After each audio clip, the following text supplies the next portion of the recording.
Okay. We acknowledged earlier that Ben Simmons needs to be traded. They need a return on that trade that will put them over the top. Woj came out late Friday afternoon, early Friday evening with this tweet. And this is what started things up on the interweb. ESPN reporting with Zach Lowe. Philadelphia's trade conversations on Ben Simmons gathering momentum in recent days. More teams engaged, more 2- and 3-way deal structure. Talks ongoing as Sixers try to land a top 25 player for Simmons. That right there is what I'm talking about. That's the best way to put it. Get a top 25 player in return. By the way, other tweets, Woj also putting out there that the Portland Trail Blazers are in no way, shape, or form interested in trading Dame Lillard. So just forget about that. He is off the table.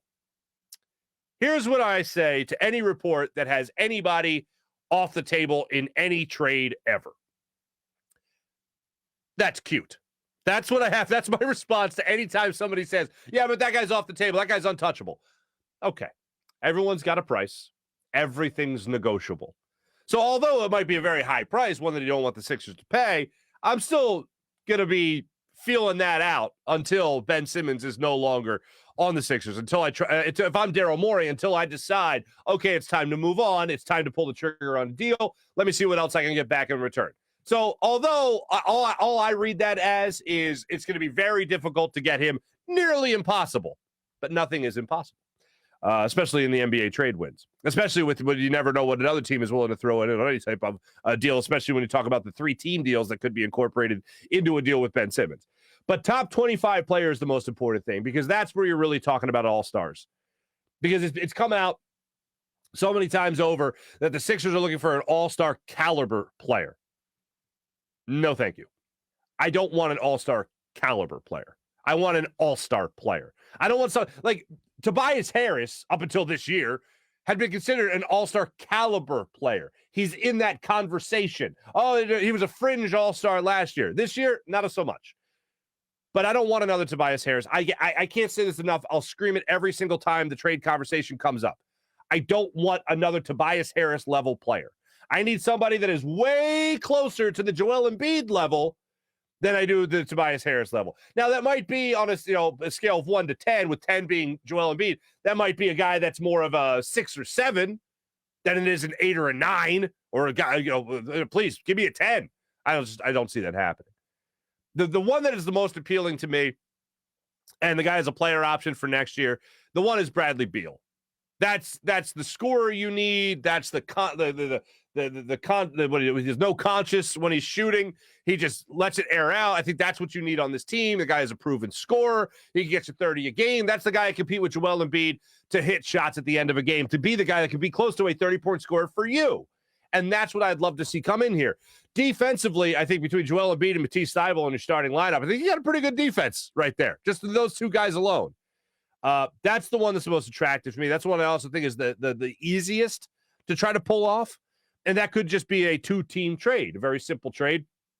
Ben Simmons, a 1, maybe another one. You bring in Bradley Beal here to Philadelphia, as long as maybe you could sign him to a longer-term deal. That's the deal right now that's kind of being floated out there. Feelers, some NBA insiders have kind of put it out there as just a conversation piece right now. But when it comes to this type of deal, everything's on the table as far as I'm concerned. And when the Sixers look at the Blazers, if they look at the Wizards, if they look at the Spurs again, whoever it might be, if it's Cleveland again, whoever it might be, everything seems to be on the table right now. And I think with Woj putting out the stories that he's putting out now, and other NBA reporters putting out similar stories as well, those are all ideas. Those are all deals that could go down as soon as this week. With things approaching the way they're approaching, with things developing as they're developing, as Woj getting information around this point right now, it's very interesting to see what could come up. As of Wednesday, when you're talking about free agents possibly being able to negotiate other deals, it kind of moves things along. You could be looking at Wednesday as the last day Ben Simmons is a Philadelphia quote-unquote 76er. So this week is a huge week for what could happen in the very near future for the Sixers and whatever they could get back with Ben Simmons. I don't know what you guys want. I don't know what is on top of your list. If Dame Lillard is really off the table, if that is going to be too high a price to pay to try to bring him here. CJ McCollum obviously has his health issues. what's the deal? What's your favorite deal that's out there right now? Is it possibly Bradley Beal? Is it anything you can do for the Spurs? Are the Kings still on there with De'Aaron Fox? That's another deal that I would definitely consider. That would be a very interesting move if they're able to pull that off. Halliburton could be involved in that. Buddy Hield could be involved in that. That's probably number 2 on my list right now, and it's a close 1 and 2. But when it comes to not giving up the most but still getting a lot in return, that Beal deal is a very interesting one to me, and I know other people were talking about that going into the season. So what right now is your favorite Sixers deal for Ben Simmons? Because it could go down this week.